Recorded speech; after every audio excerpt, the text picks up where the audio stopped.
제가 지금도 쓰고 있는데 계속해서 지금 총회 공과를 쓰고 있습니다. 성품, 그러니까 하나님의 성품에 대한 공과를 계속 쓰고 있는데, 쓰면서 이게 팔복에 관해서 이게 본문들이 좀 있어가지고, 제가 요거는 좀 성도님들하고 같이 나누면 너무 좋겠다라는 생각이 좀 들어가지고, 우리가 팔복에 관해서 오해하는 측면들도 좀 많고, 팔복을 또 잘못 또 설교하셔가지고 성도님들에게 여러 가지 혼란을 초래하는 경우들이 좀 있어가지고 요것을 조금 안전하게 우리가 하나님이 무슨 이야기를 하고 계시는지를 우리가 같이 좀 나누어 봤으면 좋겠습니다. 보통 이 팔복에 대한 설교를 하면 이제 팔복에 대해서 어떻게 많이 이야기를 했냐면 요 본문을 따로 떼어와요. 그래가지고 맥락 안 살피고 팔복에 대해서만 이야기하는 설교들이 너무 많았습니다. 자, 그런데 여러분, 성경이라는 것은 그렇게 보면 안 돼요. 편집자적으로 잘라가지고 내가 보고 싶은 부분 보고, 그래서 이걸 어떻게 사용했느냐 떼가지고 우리가 이 땅 가운데서 복을 얻을 수 있는 어떤 비결, 성공 원리, 그래서 공식 이런 것들을 팔복을 통해서 만들어서 여러분들에게 이렇게 가르쳤단 말이에요. 자, 그러다 보니까 우리는 이 팔복을 대할 때면 어떻게 보냐 하면 우리가 여러 가지들을 했을 때 하나님께서 우리의 생각들, 우리의 소망들을 이루어 주신다라는 관점에서 이 팔복에 대한 이야기를 많이 들어왔고 또 그렇게 우리가 알고 있는 경우들이 많아요. 자, 그런데 그렇지 않습니다. 성경은 항상 어때요? 큰 흐름 가운데서 우리가 읽어 나가야 한다라는 것입니다. 자, 그럼 팔복이 그냥 하늘에서 뚝 떨어졌느냐? 그게 아니라 팔복이라는 것은 마태복음 5장이잖아요. 그러면 그 전에 몇 장이 있을까요? 4장이 있어요. 네. 그 4장 다음에 5장이 나오잖아요. 그러면 4장 읽고 나서 5장 봐라! 친절하게 설명을 해주고 있는데 왜 5장만 딱 떼서 봅니까? 그러면 안 된다라는 것이에요. 자, 그러면 우리가 마태복음을 좀 읽어 나갈 때 우리 청년들은 이제, 계속해서 우리 마태복음 강해 설교를 했습니다. 기억은 마태복음 한 건 기억나죠? 네, 그죠. 네. 그래, 그거는 기억이 나야 돼. 뭐 자세한 건 기억이 안 나도 디테일한 건 기억이 안 나도 그거 정도는 기억을 해야 되는데, 네. 그래요. 여러분 우리가 마태복음을 좀 같이 나눴습니다. 근데 그 마태복음을 처음 시작할 때 다리 목사님께서 이 예수님에 대해서 어떻게 이야기를 하셨는지 혹시 기억나십니까? 그렇죠. 네. 여러분에게 많은 걸 바라면 안 된다. 네. 네가 말해라. 지금 그런 눈빛으로 저를 보고 있는데. 네, 그래요. 네, 그래. 예수님을 참 이스라엘로 표현하셨어요. 그러니까 예수님을, 마태복음은 예수님을 뭘로 이야기하고 있다고요?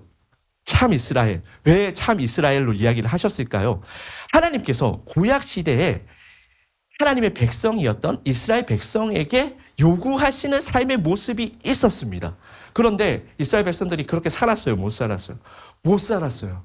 하나님께서 미슈파크, 그러니까 정의를 이스라엘 백성들에게 원하셨단 말이에요. 근데 이사야 말씀 보니까 미슈파크를 원하셨는데 이스라엘 백성들은 어떻게 해요?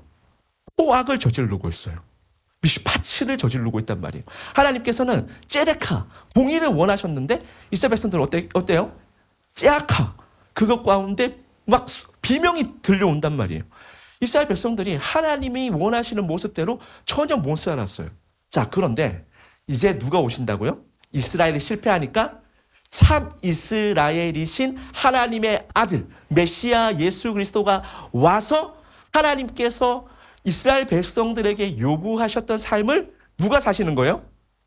예수님이 사시는 거예요. 그래서 예수님이 뭐다? 참 이스라엘이라고 마태가 우리 가운데 소개해주고 있는 것입니다. 그래서 그 관점에서 마태복음 4장을 딱 보면요. 마태복음 4장 시작하면서 어떤 이야기가 나올까요? 어떤 이야기가 나오냐 하면 마귀가 사단이 예수님을 시험하는 이야기가 나와요. 자, 그런데 예수님을 시험한 이 이야기, 사단의 시험에 이스라엘 백성들 통과했습니까? 통과 못했습니까? 통과 못했잖아요. 하나도 이게 통과를 못했단 말이에요. 다 F. 자, 그런데 예수님께서 어떻게 하시죠? A+, 이렇게 통과를 하시잖아요. 그래서 예수님께서 사단의 그 세 가지 시험을 이기는 모습은 이스라엘은 실패했는데 참 이스라엘이신 예수님은 그 시험을 통과하시는, 승리하시는 모습을 우리 가운데 보여주는 것을 통해서 누가 참 이스라엘이다? 예수님께서 참 이스라엘임을 우리 가운데 분명하게, 아주 분명하게 지금 마태가 친절하게 보여주고 있는 거라고요. 그러니까 그 관점에서 보면 아, 맞아.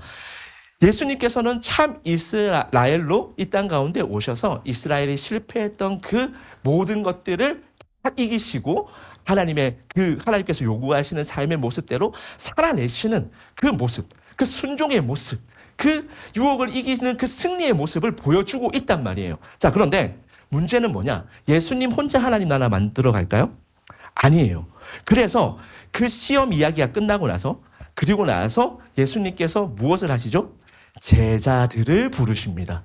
그래서 예수님께서 참 이스라엘이신 예수님께서 혼자 무언가를 하시는 것이 아니라 어떻게 해요?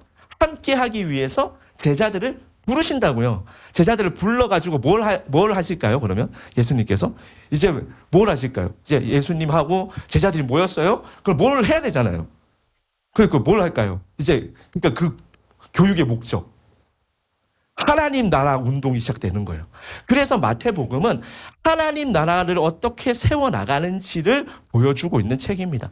차근차근 마태가 이과형 사람이거든요. 그래가지고 아주 이게 문과는 감성적이잖아요. 근데 마태는 그러지 않아요. 마태는 아주 이과형의 사람이라 가지고 아주 이거 분명하게 정확하게 뭔가 기술하려고 했어요. 그래서 하나님 나라를 세워나가는 그 과정을 아주 정밀하게 우리 가운데 너무나도 분명하고 극명하게 보여주고 있는 책이 마태복음이라는 책입니다. 그래서 여러분들이 사복음서 볼 때마다 조금씩 맛이 좀 달라요. 마가 같은 경우에는 제자도를 좀 강조하고 있습니다. 마태복음은 지금 이야기한 것처럼 하나님 나라의 그 운동에 대해서 이게 차근차근 아주 정밀하게 밀도 있게 써놓고 있는 책이 마태복음이에요. 그리고 누가복음은 따뜻합니다. 누가가 또 의사잖아요. 그래가지고 좀 따뜻해요. 이방인들에 대해서 그러니까 이방인들이 이 복음 읽었을 때, 데오빌로 각하, 이방인이잖아요. 그죠? 근데 그런 이방인들을 읽었을 때, 이방인에게도 소망이 있음을 보여주는 책이 누가복음입니다. 그리고 요한복음 같은 경우에는, 요한복음은 뭐가 제일 많다? 예수님의 직접적인 해설이 가장 많은 복음서. 그러니까, 우리가 잘 모르겠어요. 오병이어의 의미가 잘 모르겠어. 그럼 어디 가면 될까요? 요한복음 가면 돼요. 요한복음 가면 예수님께서 직접 오병이어가 이런 의미다 라고 우리 가운데 설명해 주십니다. 그래서 사복음서마다 이게 맛이 다 다르다라는 것을 여러분들이 기억하시면서 뭐 했던 소리 또 하고 이러려고 한 게 아니라 마태는 마태의 맛이 있고 마가는 마가의 맛이 있는 거예요. 자, 그래서 우리가 보고 있는 본문은 뭐다? 마태복음이다. 마태복음은 뭐다? 하나님 나라 운동에 대해서 차근차근 지금 설명해 주고 있는 책이다. 자, 그러면 그 하나님 나라가 어떤 나라인지에 대해서 지금 가르쳐 줘야 돼요? 말아야 돼요? 가르쳐 줘야 되잖아요. 그래가지고 예수님께서 마태복음 5장 1절 말씀입니다. 자, 5장 1절 말씀. 자, 5장 1절 말씀. 자, 다 같이 한번 읽어보겠습니다. 자, 시작. 자, 예수님께서 어디로 올라가셨어요? 산에 올라가셨습니다. 예수님께서 산을 그렇게 좋아하세요. 기도도 어디서 하세요? 산에서 하십니다. 가르침도 어디서 하십니까? 산 아니면 바닷가예요. 그러니까 예수님께서 보면 되게 어떤 뭔가 낭만이 있으셨던 것 같아요. 그래가지고 산에 올라가서 이렇게 꼭 이제 제자들이 끌고 무리들이 끌고 가르치십니다. 자, 그런데 중요한 게 있어요. 물론 무리를 보시고 예수님께서 산으로 올라가셨습니다. 그리고 나서 이 가르침을 누구에게 지금 알려주고 있어요? 자, 5장 1절 다시 한번 더 보여주시고요. 정확하게 우리 성경 봐야 돼요. 아주 정확하게. 자, 누구에게 알려주고 있죠? 예수님 산에 갔어요? 누가 나왔습니까? 제자들. 그러니까 중요한 게 이거예요. 지금 예수님께서 이 가르침을 많은 사람들에게 불특정 다수에게 알려주고 있는 것이 아니라 누구에게만 알려주고 있다고요? 제자들에게만 알려주고 있는 거예요. 자, 그러면 하나님 나라가 무엇인지에 대해서 알려주는데 이것을 불특정 다수에게 무리에게 알려주는 것이 아니라 제자들에게만 알려주고 있다는 것이 첫 번째 포인트예요. 자, 그러면 하나님 나라가 어떤 나라일까요? 우리가 세상에서 이야기하고 있는 그런 어떤 사회를 형성해 나가는 그런 어떤 도덕적, 윤리적인 어떤 법칙일까요? 아니라는 겁니다. 그런 이야기를 할 거였으면 무리들 다 모았겠죠. 그런데 그게 아니라 제자들에게만 이야기를 하고 있어요. 그러니까 이 제자들에게 세상 기준과는 조금 다른 하나님 나라에 대해서 알려주고 싶었던 거예요. 세상이 돌아가는 원리와는 다른 하나님 나라의 원리를 지금 예수님께서 제자들에게 알려주고 싶었던 거라고요. 그래서 산상수훈은 예수님께서 하나님 나라에 대해서 누구에게? 제자들에게 알려주고 있는 그 내용이다. 여러분이 이것을 먼저 전제하시고 산상수훈을 보셔야 됩니다. 그 팔복도 마찬가지죠. 팔복도 우리가 똑 떼어내가지고 독립적으로 볼 것이 아니라 뭐 위에다가 봐야 된다?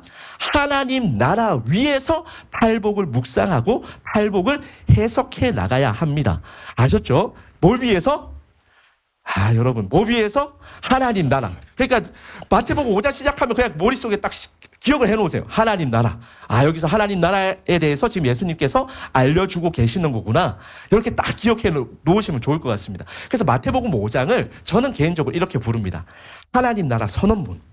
하나님 나라가 시작되었음을 예수님께서 이제 선포하시고 그 하나님 나라의 가치에 대해서 하나님 나라가 무엇인지에 대해서 제자들에게 알려주고 있는 장. 그게 바로 마태복음 5장이에요. 자, 그런데 우리가 산상수훈으로 이 마태복음 5장, 6장, 7장을 알고 있습니다. 자, 그러면 한 장소에서 예수님께서 이걸 다 말씀하셨을까요? 자, 그래서 마태복음 8장 1절 보겠습니다. 마태복음 8장 1절.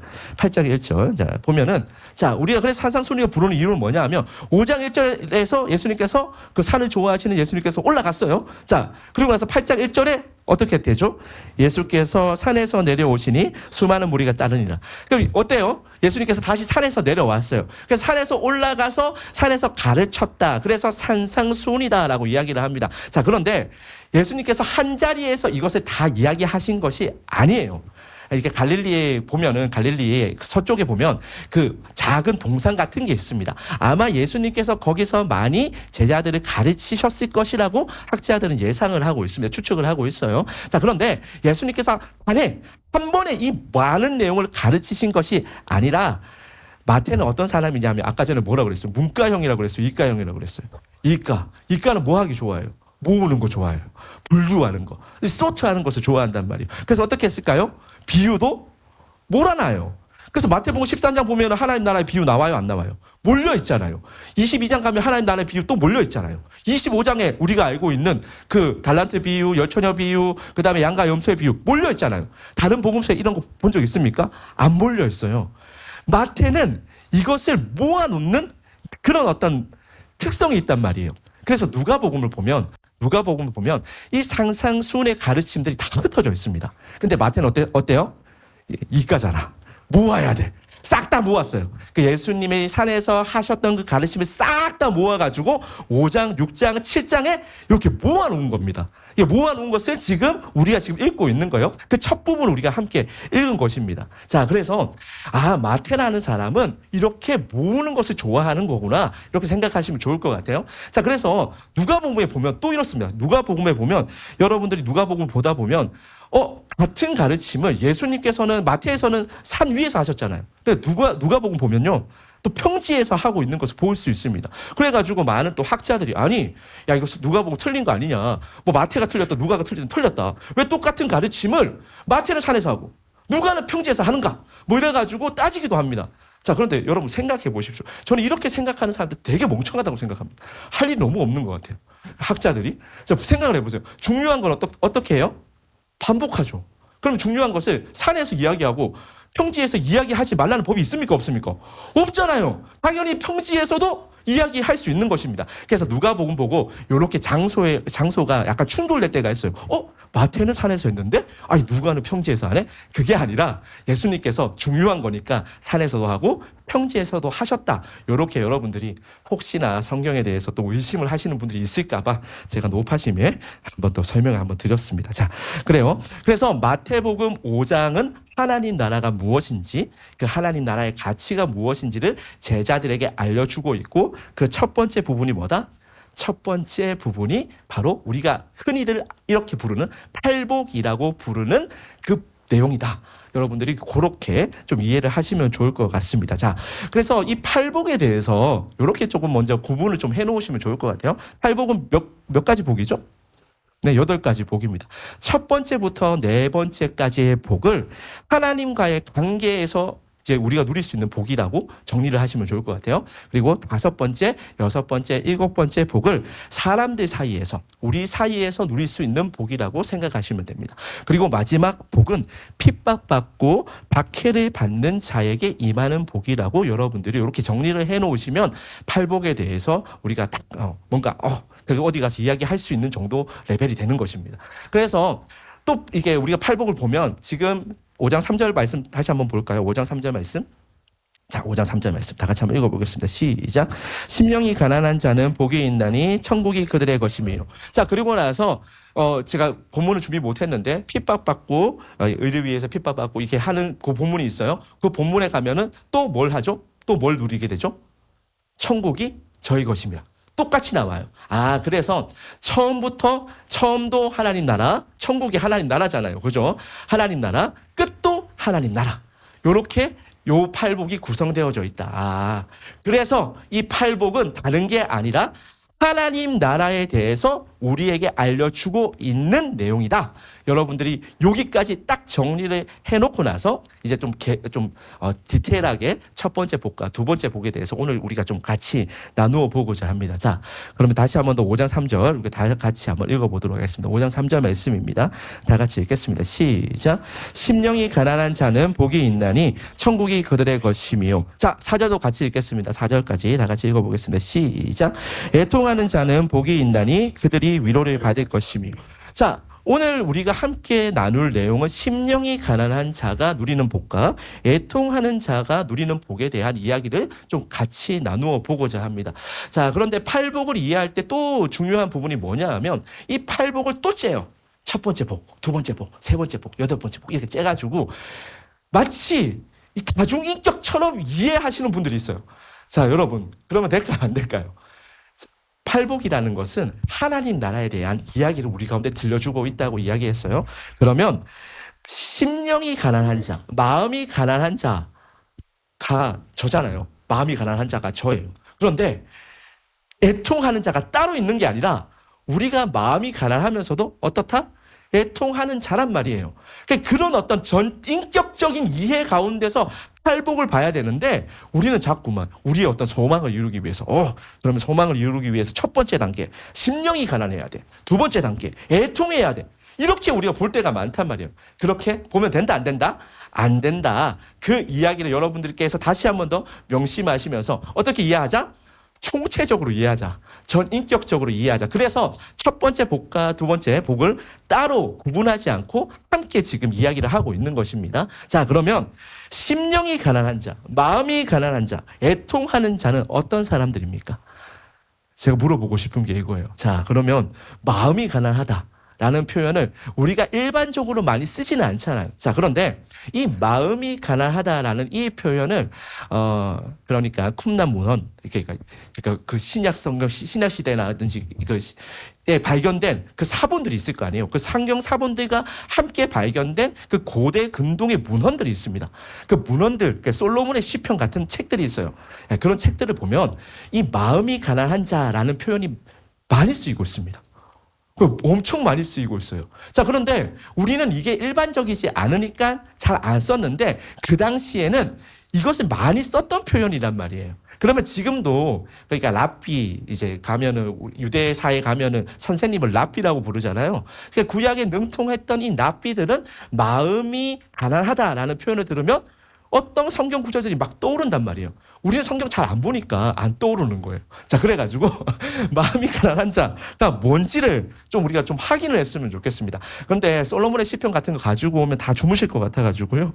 네, 그래서 제가 이 마음이 가난한 자가 어디 많이 등장을 하냐 하면 시편에 많이 등장을 해요. 시편에 있는 여러 가지 말씀들을 좀 가져왔습니다. 다 살펴보면 오늘 밤새야 되기 때문에 제가 5개의 성경 구절을 좀 가져왔습니다. 자, 한번 여러분들이 보시면서 공통점이 무엇인지 한번 찾아보세요. 자, 시편 12절 말씀입니다. 자, 시편 12절 말씀. 자, 다 같이 한번 읽어볼까요? 시작. 여호와여 일어나옵소서. 하나님이여 손을 드옵소서. 가난한 자들을 잊지 마옵소서. 지금 보니까 가난한 자를 잊지 말라고 이야기를 했습니다. 그럼 여기서 가난한 자가 단순히 우리가 가난하다라고 이야기하면 무슨 생각하죠? 물질의 결핍 상태. 재정에 부족한 상태를 생각할 때가 있잖아요.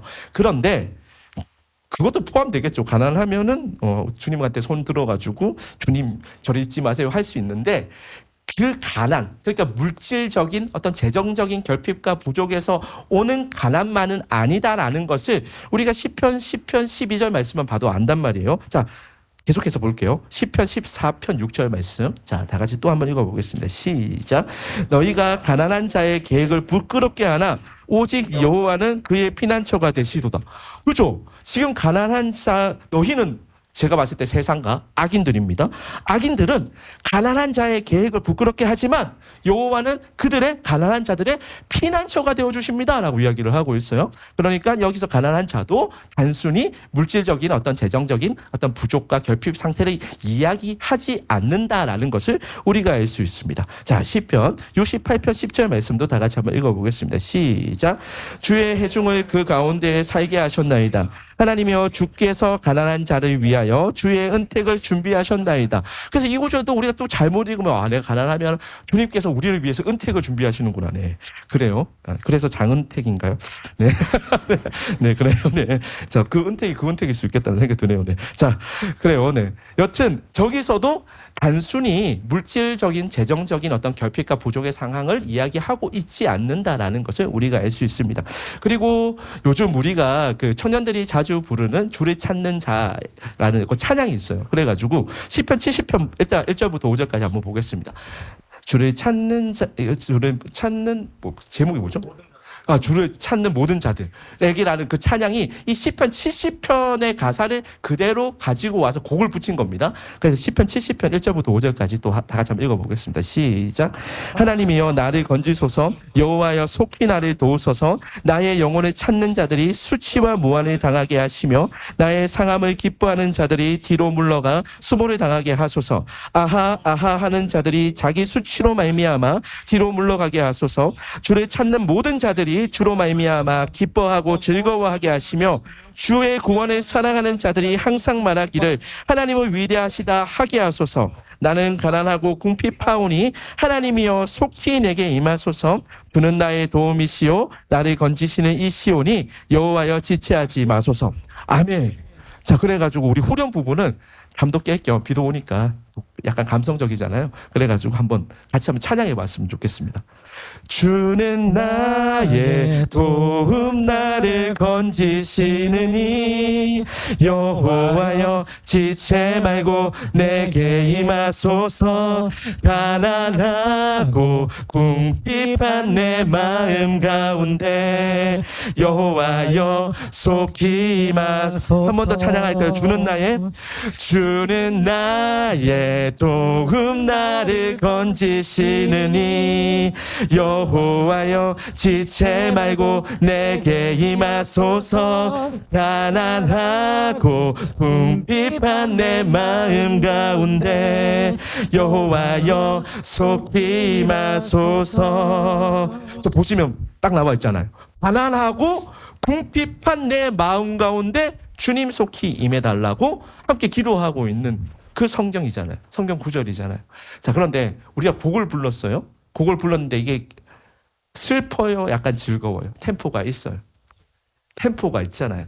그래서 이 상황을 놓고 보면 사실 템포가 있을 수 없는 곡이잖아요. 너무 슬픈 곡 아닙니까? 저 시편 70편 1절 보세요. 하나님이여 나를 건지소서 여호와여 속히 나를 도우소서. 이 상황이 얼마나 지금 이게 긴급한 상황이에요. 그런데 시편 70편 1절에 뭐라고 이야기하고 있어요? 도와주세요. 너무 긴급한 상황이란 말이에요. 템포가 있을 수 없다고요. 되게 막 처절한 그런 곡이 붙어야 될 것 같은데 되게 빠르고 약간 신나는 노래잖아요. 전 여기에 비밀이 있다고 생각합니다. 마음이 가난한 사람이 어떤 사람일까요? 궁핍한 사람은 어떤 사람일까요?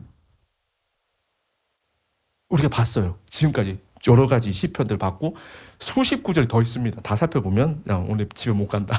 제 설교가 길어지는 이유는 이 성경 말씀 자꾸 찾다 보니까 자꾸 길어지더라. 그래서 파격적으로 4구절만 지금 줄여가지고 왔단 말이에요. 자, 그래요.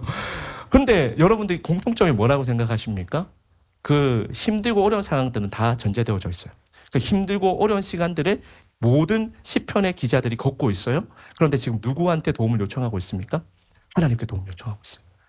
마음이 가난한 사람, 애통한 사람, 마음이 슬픈 사람, 마음이 상한 자들이라는 표현이 나왔을 때 고대 근동에서는 이걸 어떻게 썼느냐 하면 박해와 고통과 핍박 속에서도 하나님을 바라보는 사람들, 하나님을 향한 마음이 있는 사람들, 그래서 하나님의 구원을 기다리고 있는 사람들, 하나님께서 도와주실 것을 기다리고 있는 사람들을 표현할 때 뭘 썼다? 마음이 가난한 자를 썼다. 마음이 상한 자를 썼다라는 거예요.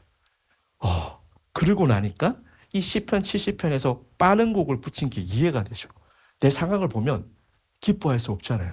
내 상황을 보면 이거 너무 슬퍼요. 너무 처절해요. 이거 어떻게 해야 될지 모르겠어요. 그런데 누가 함께 하신다고요? 누구의 도움을 기다리고 있다고요? 하나님이요. 그러니까 빠른 곡을 붙일 수 있고 그 상황에서 기뻐할 수 있고 그 상황에서 감사할 수 있는 거예요. 이게 마음이 가난하다. 마음이 가난한 자에 대한 어떤 특징이라고 할 수 있습니다. 마찬가지예요. 애통하는 것도 마찬가지입니다. 여러분, 그 시편을 보시면 시편에 감사시, 찬양시, 여러 가지 시들이 많아요. 회개시들 많아요. 그런데 그 시편의 종류들 중에, 장르들 중에 그 시에도 여러 가지 장르가 있잖아요. 근데 그 중에 가장 많은 게 뭐냐? 애가예요, 애가. 마음이 상해서 부르는 노래. 그게 70%에서 80%에 해당한다라고 학자들이 이야기를 하고 있습니다. 그럼 시편을 보면은 다 슬픈 노래잖아요. 다 마음 아픈 노래잖아요. 내 인생의 문제 때문에 하나님 찾았던 노래란 말이에요. 그냥 즐겁고 감사해서 하나님께 찬양했던 노래들도 있지만 그것보다 훨씬 더 많이 내가 아팠을 때, 내가 무너졌을 때 찬양했던 노래들이 시편이라고요. 자, 그런데 그 시편의 노래들을 보면서 여러분 어떤 생각 드십니까? 막 나도 같이 마음이 무너지고 그렇습니까? 우리도 하나님 찾아야지. 내가 그 상황 가운데 있을 때 내가 하나님 찾아야지. 내가 사망의 넘치면 골짜기 지나고 있을 때 하나님 찾아야겠다라는 생각 드시잖아요. 저는 이게 너무 멋있는 거예요. 성경에서 마음이 가난하다, 애통하는 자. 여기서 끝나는 게 아니라 마음이 가난했어요, 애통했어요. 근데 거기서 누구를 봐요? 하나님을 봐요. 이게 신앙의 원리란 말이에요. 이게 하나님 나라의 제1 원리다. 하나님 나라는 뭐다? 하나님 나라는 마음이 힘들 때, 우리의 삶 가운데 인생 문제가 닥쳐왔을 때, 제자의 길을 걸어갈 때 여러 가지 문제들이 닥쳐오겠죠. 그때마다, 그 힘들고 어려울 때마다 누구를 바라보는 거? 하나님을 바라보는 것이다 라고 지금 예수님께서 알려주고 있는 것입니다. 마음이 상한 자, 애통한 자들은 누구를 본다고요? 하나님을 봐요. 하나님을 보면 어떤 일이 벌어질까요? 자, 어떤 일이 벌어지는지 우리 스바냐 3장 12절도 한번 보겠습니다. 스바냐 3장 12절. 자, 다 같이 한번 보겠습니다. 스바냐 3장 12절이에요. 자, 다 같이 읽겠습니다. 시작. 내가 공고하고 가난한 백성을 내 가운데에 남겨두리니 그들이 여호와의 이름을 의탁하여 보호를 받을지다. 보세요. 가난한 마음을 가지고 있는 사람들, 마음이 상한 자들을 하나님께서 어떻게 하신다라고 약속하고 있습니까? 하나님께서 그 가운데 이렇게 보호하셔가지고 우리를 의탁해서, 하나님께서 의탁하셔서 우리를 보호하시겠다라고 약속해 주고 있잖아요. 제가 제 말 했습니까? 성경이 저렇게 적혀져 있잖아요. 성경에서 하나님께서 저걸 약속하고 있다고요. 마음이 가난한 자들. 그래서 그 힘들고 어려웠을 때 하나님 바라보는 자들, 하나님께서 외면하지 않겠다라고 하나님께서 약속해 주고 있습니다. 자, 그런데 애통하는 자들이 여기서 끝나지 않는다라는 것을 요한계시록 21장 4절도 이렇게 이야기를 해주고 있어요. 본문은 없습니다. 자, 21장 4절에서 뭐라고 이야기하고 있냐면 모든 눈물을 그 눈에서 닦아주시니 사망이 없고 이제는 애통하는 것이나 곡이나 아픈 것이 다시 있다 없다? 다시 있지 아니한다. 요한계시록은 무슨 책이에요? 성경의 가장 마지막 책이에요. 예수님께서 다시 주님께서 오시면 애통한 우리가 어떻게 된다고요? 애통할 일이 이제 없어진다. 우리의 모든 눈물을 누가 닦아주신다? 주님께서 닦아주신다라고 요한계시록도 우리 가운데 이야기를 해주고 있는 거예요. 너무너무 멋있잖아요. 우리가 지금은 이 땅 가운데 살아갈 때 우리 가운데 그러면 마음이 가난해지는 일이 있을까요? 없을까요? 있다고요. 마음이 상한 일이 있을까요? 없을까요? 있다고요. 우리가 슬퍼하는 일이 있을까요? 없을까요? 있다고요. 그런데 거기서 끝나는 게 아니다. 그 상황에서 누구를 바라본다? 하나님을 바라보면 하나님께서 우리를 외면하지 안으시고 우리를 보호해 주시고 주님께서 다시 오시는 그날 우리의 모든 눈물을 닦아주시고 우리가 더 이상 애통하지 않게 된다라고 주님께서 약속해 주셨습니다. 자, 그런데 요거를 팔복에서는 어떻게 표현을 하고 있는지 다시 한 번 더 우리 마태복음 5장 3절과 4절 말씀을 다 같이 한번 읽어보도록 하겠습니다. 마태복음 5장 3절과 4절 말씀이에요. 자, 다 같이 한번 읽겠습니다. 시작. 심령이 가난한 자는 복이 있나니 천국이 그들의 것이며 애통하는 자는 복이 있나니 그들이 위로를 받을 것이며. 자, 마음이 가난한 자. 그래서 지금 마태가 그냥 가난하다라는 말과 구분하기 위해서 뭘 썼어요? 심령이, 마음이 가난한 자라고 썼어요. 누가는 그냥 가난한 자라고 썼단 말이에요. 그런데 마태는 여기서 혹시 오해하면 안 되니까 우리가 재정적으로 부족하고 결핍한 상황으로 오해하면 안 되니까 여기다가 심령, 마음이라는 말을 붙여가지고 구분했어요. 아, 우리 가운데 박해가 있어요. 환난이 있어요. 그 가운데 하나님 바라보면 뭐가 있다고요? 무슨 복을 누린다고요? 하나님 나라가 우리의 것이래요. 자, 그러면 여기서 하나님 나라가 뭡니까? 하나님 나라가 뭐예요? 죽어서 가는 나라입니까? 그래서 맨날 그러잖아요. 우리 가가지고 이제 뭐 이야기하면은 계속해서 미루다가 저는 광야에서 살다가 죽기 직전에 하나님 믿어가지고 천국 가면 되지 않느냐? 네, 그래요. 이것만큼 멍청한 일이 없어요. 여러분 보세요. 하나님 나라가 누굽니까? 주님이잖아요. 예수님께서 오심으로 하나님 나라가 시작되었어요. 자, 그러면 주님께서 언제 오셨어요? 무려 2000년 전에. 그럼 하나님 나라가 얼마나 지금 지속된 거예요? 2000년간, 최소 2000년간 지속되었습니다. 그럼 여러분들은 하나님 나라 지금 살아가고 있습니까? 살지 못합니까? 살아가고 있어요. 놀랍게도.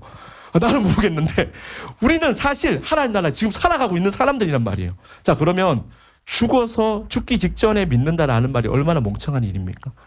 우리가 살아가는 모든 일생 가운데 하나님 나라 경험하며 살아갈 수 있는데 그거 너무 좋은 거잖아요. 근데 죽기 직전에 가면 얼마 누리는 거예요?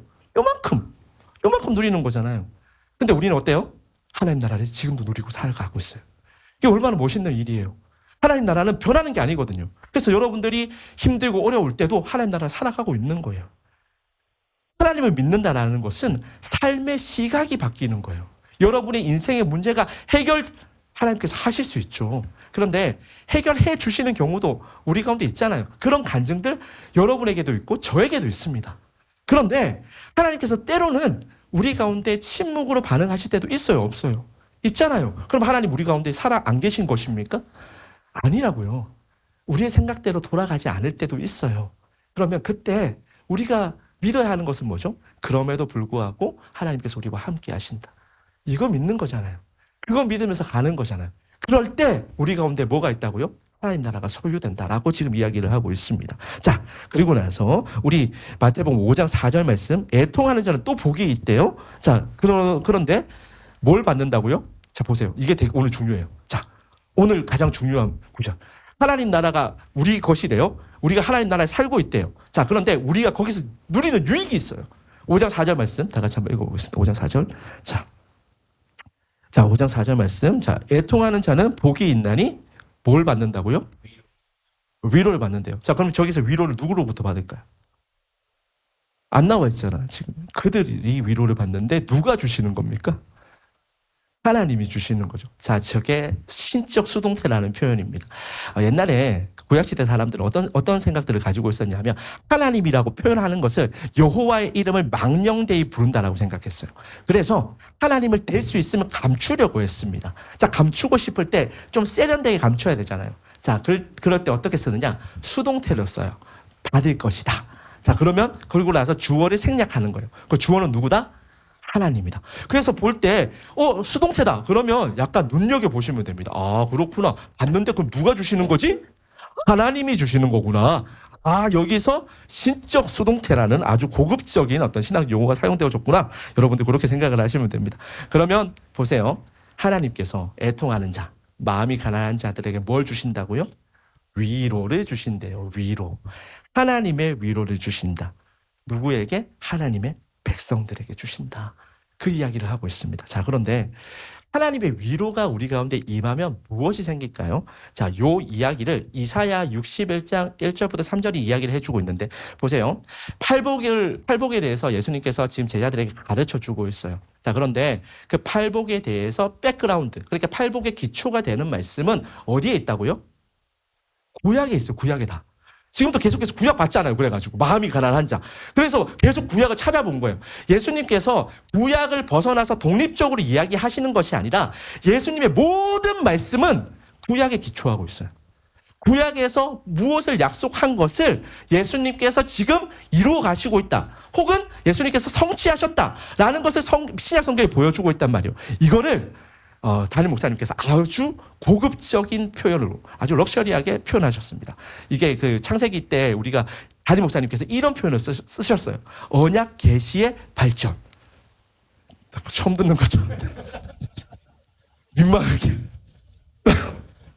아니 목사님 그렇게 이야기하셨는데 자 그래요. 저도 설교 열심히 들어요. 여러분들도 같이 열심히 들읍시다. 네. 언약 계시의 발전 이게 뭘까요? 말이 좀 어렵잖아요. 이게 뭐냐 하면 하나님의 약속이 처음에는 아주 희미해요. 여자의 후손으로 구원하겠다. 되게 희미하잖아요. 그 여자의 후손이 뭐야? 막 이럴 수 있잖아요. 그런데 구약이 진행되면서 아주 희미했던 하나님의 약속이 어떻게 되죠? 점점 더 구체적으로 변해요. 점점 더 또렷하게 보여요. 그리고 나서 신약이 왔어요. 하나님의 약속이 누구를 통해서 다 완성되는 거예요? 예수님. 그게 언약 계시의 발전. 그러니까 여러분 신학 용어가 어렵지 사실 내용이 어려운 건 아닙니다. 그러니까 괜히 저 같은 사람들이 있어 보이려고 그렇게 쓰는 것이 내용이 어려운 건 아니다. 그래서 그런 거 나오면 쫄지 말자. 그냥 들으면 된다. 네, 그래요.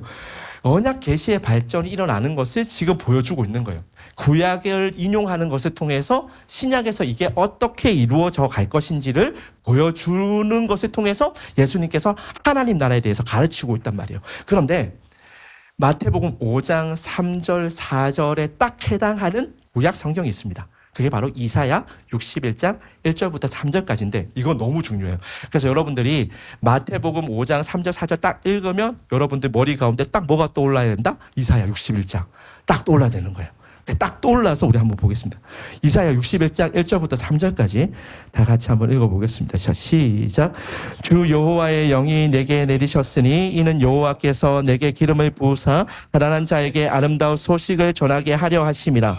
나를 보내사 마음이 상한 자를 고치며 포로된 자에게 자유를 갇힌 자에게 노임을 선포하며 여호와의 은혜의 해와 우리 하나님의 보복의 날을 선포하여 모든 슬픈 자를 위로하되 무릇 시온에서 슬퍼하는 자에게 화관을 주어 그 죄를 대신하여 기쁨의 기쁨으로 그 슬픔을 대신하여 찬송의 옷으로 그 근심을 대신하시고 그들이 의의 나무 곧 여호와께서 심으신 그 영광을 나타낼지라 일컬음을 받게 하려 하심이라.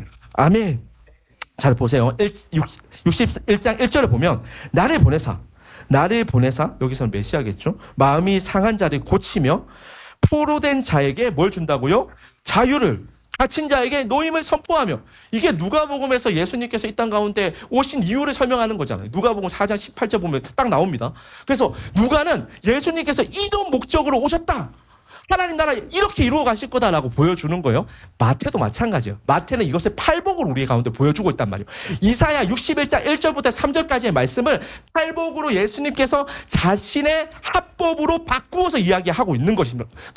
있는 게 우리가 읽었던 마태복음 5장 3절과 4절 이야기예요. 자, 그런데 보니까 마음이 상한 자를 고치신대요. 그리고 나서 61장 2절 말씀이에요.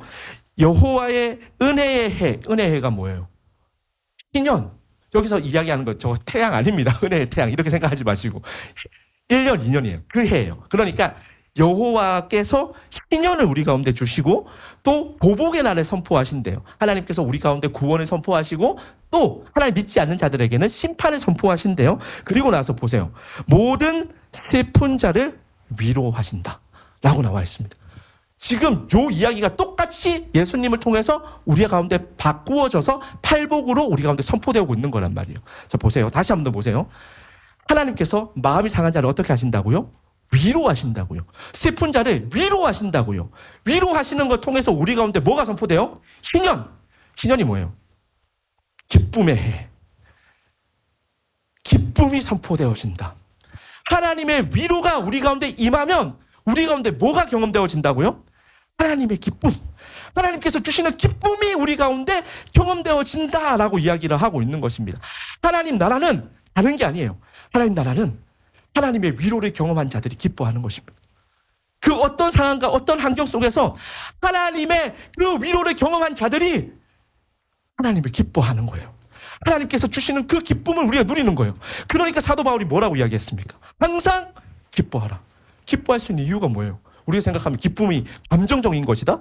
항상 기뻐할 수 있습니까? 아니요. 그건 말이 안 돼요. 부모님이 돌아가셨는데 어떻게 기뻐할 수 있습니까? 그건 말이 안 되는 거예요. 그게 감정적인 기쁨이 아니라 하나님을 위로한 자들만이 누릴 수 있는 기쁨이 있다라고 지금 성경이 이야기하고 있는 거잖아요. 그게 이사야 61장 1절에서부터 2절의 약속이었고 그게 지금 팔복을 통해서 우리 가운데 선포되고 있는 거란 말이에요. 여러분들 하나님 나라 지금 살아가고 계십니까? 살아가고 계십니까? 자신이 없어요. 살아가고 있습니까? 그럼 어떤 상황 가운데서도 하나님의 위로가 여러분 가운데 임할 것을 여러분 믿고 있습니까? 그러면 그 가운데서 기뻐할 수 있습니다. 그 이야기 하고 있는 거라고. 그게 하나님 나라다. 그 이야기를 하고 있습니다. 그런데 우리 가운데 항상 이런 이야기를 하면 우리 가운데 드는 생각들이 있어요. 목사님, 하나님의 위로 좋은데 저는 세상의 위로도 경험하고 싶어요. 교회가 교회답지 않은 이유가 뭘까요? 하나님의 위로가 아니라 우리가 하나님 믿는다고 하면서도 세상의 위로를 교회 가운데서 구하기 때문에 그렇습니다. 그래서 우리가 하나님 믿으면서도 헛헛한 거예요. 왜요? 세상의 그 위로를 우리가 여기서 구하고 있거든요. 하나님 믿는다고 이야기하는데 방법은 기도하는 거 들어보면 뭐예요? 세상이 우리를 위로하는 방식. 세상 가운데서 우리가 만족하는 방식으로 우리가 기도하고 있어요. 하나님의 백성들은 그런 사람들이 아니어야 되는데 우리는 계속해서 그것을 하나님께 요구하고 있단 말이에요. 하나님 돈으로 저를 치유해 주세요. 하나님 건강으로 저를 치유해 주세요. 아니요. 그게 아니란 말이에요. 그런데 이렇게 이야기를 꼭 하면 목사님 알겠어요. 그러면 우리가 세상의 위로의 방식이 아니라 하나님의 위로의 방식을 우리가 경험하는 방식으로 우리가 위로 받아야 된다는 거 맞죠? 맞아. 그러면 또 이렇게 이야기하는 게 있어요. 그런데 저는 세상의 위로 방식을 바꿔도 하나님 잘 믿을 수 있어요. 항상 이렇게 이야기하는 사람이 있어요. 하나님, 저 돈 주세요. 저 돈 많으면 제가 하나님 위해서도 이것도 하고 저도 믿음 잘 지킬 수 있어요 라고 이야기하는 사람들이 있단 말이에요. 아닙니까? 솔로몬이 모든 부를 다 가졌잖아요. 모든 어떤 부의 정점, 명예의 정점, 힘의 정점에 있었던 사람이 솔로몬입니다. 그래서 솔로몬이 쓴 책이 무엇입니까? 전도서예요. 전도서가 뭐라고 이야기하고 있죠? 헛되고 헛되니 모든 것이 헛되도다. 분명히 이야기했어요. 그러니까 성경은 대충 얼버무려 놓는 책이 아니에요. 그냥 대충 이게 그냥 퉁쳐가지고 너 이해해라 이게 아니라 성경은 똥인지 된장인지 아주 분명한 언어로 우리 가운데 이야기해주고 있어요. 세상의 모든 것, 변하는 가치의 모든 것은 뭐다? 똥이다라고 이야기했잖아요. 헛되다. 그래서 사도 바울도 뭐라고 이야기하죠? 모든 것을 내가 배설물로 여기노라 라고 이야기했단 말이에요. 그런데도 불구하고 우리는 어때요? 꼭 찍어 먹어보려고 해요. 똥도 찍어 먹어봐야 주님 저도 먹어보고 싶습니다. 똥이라도 한번 찍어 먹어보게 해주세요. 이거 기도하고 있는 거잖아요.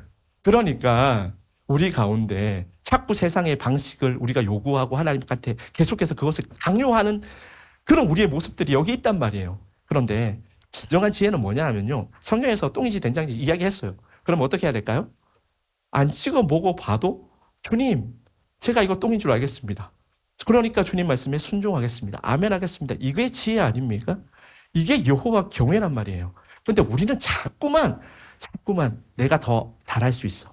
나는 다를 수 있어. 나는 예외야. 라고 생각하는 경향들이 있어요. 절대로 여러분 그렇게 생각하지 마십시오. 여러분들 자만하지 마십시오. 여러분들 신앙 가운데 자만할 게 하나도 없습니다. 저도 이제 사역한 지 15년 정도 됐습니다.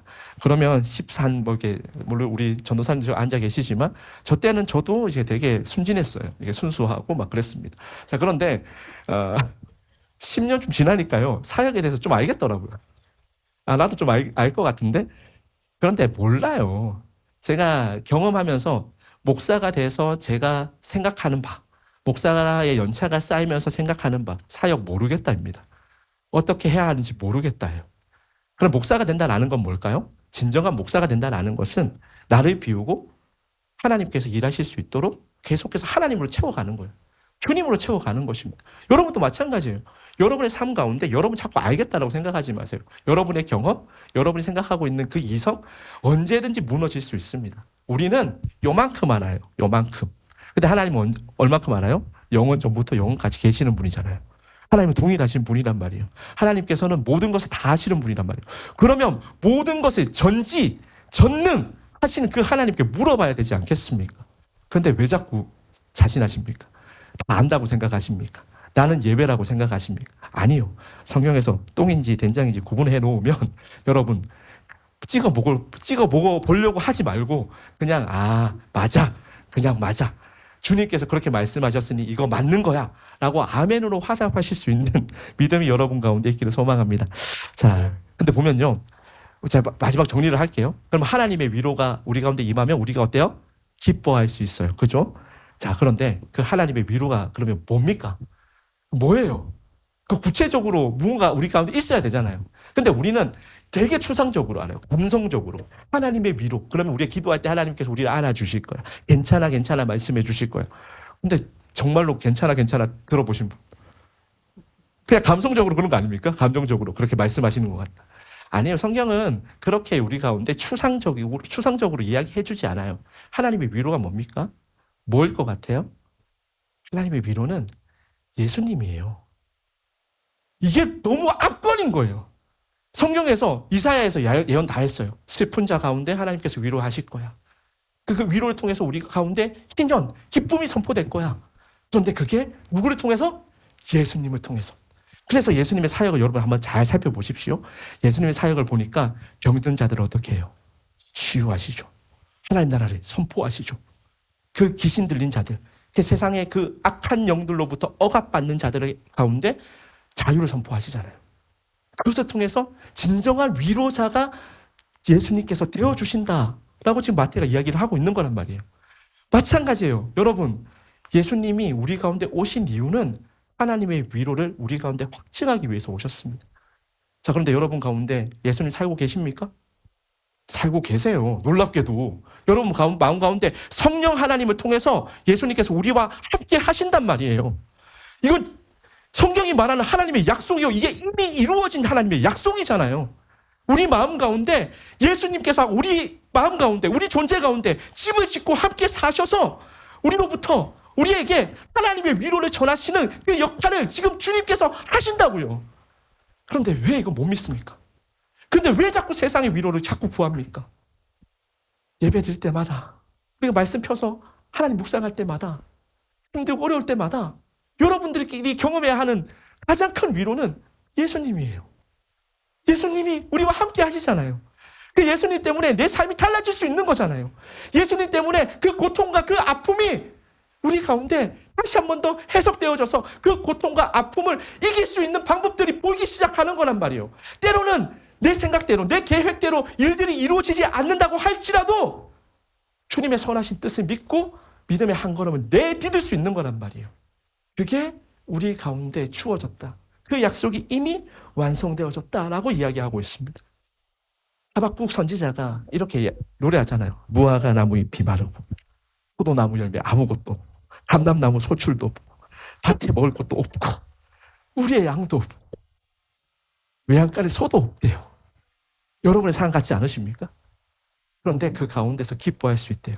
나는 여호와로 말미암아 즐거워하며 나의 구원의 하나님으로 말미암아 기뻐하리로다. 구원의 하나님이 오셨습니다. 여러분 가운데 오셨어요. 그냥 하나님의 위로는 추상적인 게 아니에요. 그냥 하나님이 저 멀리 떨어져가지고 야 한번 해봐 이런 게 아니란 말이에요. 여러분 인생 가운데 주님께서 뛰쳐 들어오셔서 여러분 삶 가운데 여러분과 함께 지금 한 걸음 한 걸음 걸어가시면서 주님 여러분 위로하고 계신다. 그 가운데 우리의 진정한 기쁨을 누릴 수 있습니다. 자, 이 이야기하고 마치려고 합니다. 예수님께서 그러면 제자들이 힘들 거 아셨을까요? 모르셨을까요? 아셨죠. 아셨죠. 예수님 믿어서 때로는 느리게 가야 돼요. 때로는 억울해요. 때로는 그 희생과 섬김의 그 삶이 밑빠진 독에 물 붓는 것 같아 보일 때가 있어요. 그 제자들이 포기하고 싶을 때가 있었을까요? 없었을까요? 있었죠. 낙심하고 싶은 마음이 있었겠죠.